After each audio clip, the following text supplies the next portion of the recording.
Hello everybody, it's Daniel here, bringing you a Team Fortress 2 gameplay commentary, once again. Today I want to start getting into the individual weapon tweaks, changes that were made with the Meet Your Match update.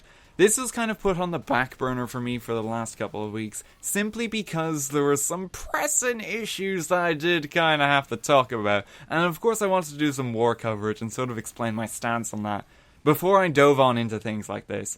But now that we've got that covered, it's time to have fun with numbers, and there's actually quite an interesting amount of stuff here that I want to dive on into. And we're only going to be touching against the surface today, starting off with some very slight things. One thing in particular that you might be able to discern from the title of this video. But I'll be covering these as we go on through the coming weeks, because there's a lot of cool things that have been introduced here. And I mean some seriously cool things, like, my god, Spy is faster. That's not something I expected to see, and it's really cool. So we'll of course have to talk about those things. But today we gotta talk about the teleporter. I'm an NG man, true and true, and this is a change that I did not see coming. And it's a really big deal. Level 1 teleporters, as an engineer now, they cost 50 metal. It's down from 125. That's a seriously big deal for a lot of reasons, and we gotta talk about it. So right off the bat, one of the reasons that this is such a huge deal is that teleporters are one of the things that are often neglected by a lot of engineers that you see in sort of like your standard pubs. Sadly, it's a common occurrence for the teleporter to have the lowest priority out of all the engineer buildings. As if you think of it like this, a sentry is hugely important because you gotta hold the position, and it's kind of what the NG's built around. Your sentry is your strongest tool, pretty much. The dispenser kind of comes second then, because it's going to refuel your metal and help you upgrade your sentry and help heal your teammates. It's sort of like a backup support medic for the team that's kind of stationary on the spot. Now if you don't actually have a medic, it's really important to get one down. The teleporter always comes last, and the main reason it usually comes last is because of the time required to actually set it up. In the past, you would have to build your teleporter entrance, your teleporter exit. That would cost 250 metal to get both of those down, and then you'd be there smacking your wrench for quite a while to get them up. And more often than not, because you're building the teleporter in an out-of-the-way location, you have to actually journey from your nest normally to actually go and upgrade it, which puts your other buildings at risk. So it can put you at a bit of a disadvantage to prioritize your teleporter over the other buildings, because you do need to set up a sentry first to cover that ground so you can safely upgrade it. But now that it only costs 50 metal, the dynamic has sort of changed, because a teleporter is really, really cheap, to the extent that you could say it's almost disposable. One of the huge perks that the mini sentry has going for it is that it only costs 100 metal, and that you can effectively build 2 with your max metal capacity. Now you can effectively pop down 4 teleporters with your max metal capacity, meaning that even if you pop down a teleporter exit and say it's immediately destroyed, you're only down 50 metal, which actually isn't that much. If you pick up a half ammo pack, you're going to be able to build 2 more of those. So this change is actually really significant, because it basically means that teleporter isn't as much of a pain as it used to be to actually build up. Because it's still going to take a bit of time to upgrade it fully to a level 3, and you might not always have that opportunity. But to be able to pop it down for 50 metal is really, really nice. You can just pop down an entrance, pop down an exit, and if you don't want to do that sort of awkward run out of spawn, go back to the medicine cabinet and then run back out to the front line, you can pop your dispenser as well. You can build all 3 of them for 200 metal. So if you do that as part of your NG rollout and then just pick up a max ammo pack, you can set up quite a bit faster in a lot of maps. Like Badwater really stands out for this one, because there is of course that 100% ammo pack just at the top of the hill. This is really, really nice, because it just means that you're going to be able to set it up more, and we're hopefully going to see more teleporters on servers, because it's one of the most important tools that you have as an engineer. Getting your team to the front line is hugely important, and it is a crying shame that it is so often neglected, that it takes the bottom priority here.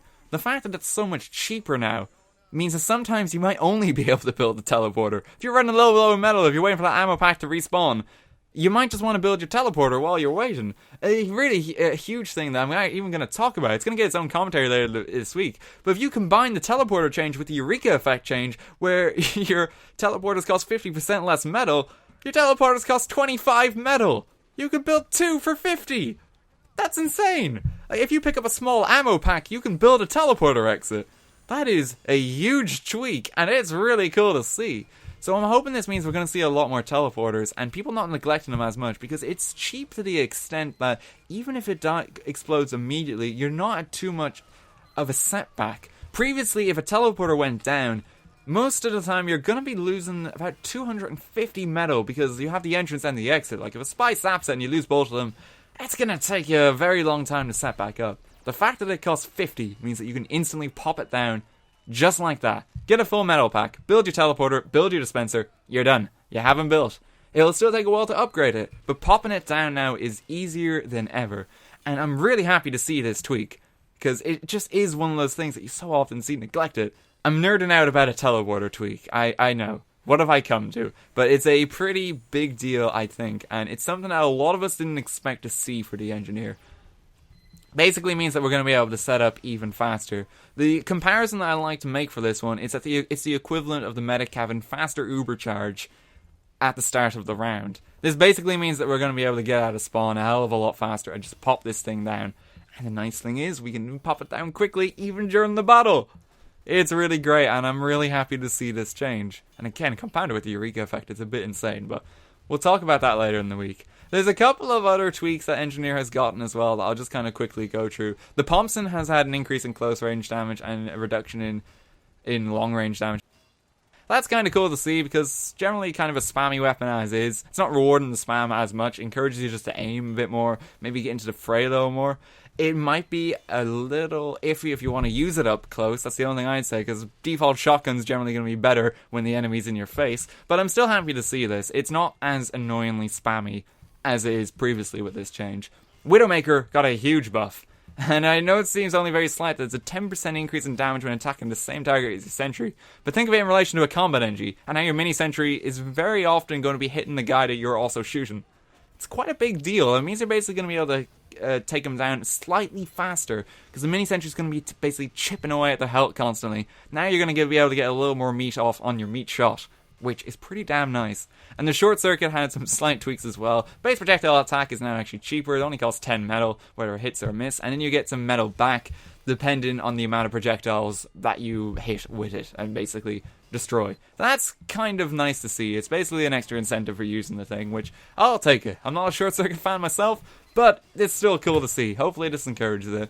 In general, it seems to be that this is the idea behind these Engineer tweaks, because Engineer, I'd say, is already quite a well-rounded class in regards to what he has. He has a very limited loadout options. It's like, if you even look at it in terms of secondaries, we only got 3 of the things. We haven't got a lot of shotguns or wrenches either. But for what he has, it's very well-rounded, and this just encourages you to use some of the things a little bit more. And in particular, build those teleporters. There's no excuse now, guys. You gotta build one. It's only 50 metal now. That's going to be it from this commentary, though. Hope you guys enjoyed it. It's really just the tip of the iceberg today, because there's a lot of things I do want to still talk about for these little number tweaks that we have across all the classes. But, of course, we're going to start with NG, and I'll, of course, be doing a Eureka effect commentary during the week, because that is a weapon I have railed on hard in the past, and it might actually be up to scratch now, which is quite exciting. So thanks so much for watching, everyone. Hope you enjoyed this commentary. Hope you're all enjoying Rally Call this weekend as well. I'll be still putting up shoutouts for that across the weekend, because it's for charity and supporting cause, and it's a pretty cool event. So thank you so much for watching, everyone, and until the next one, I will see you.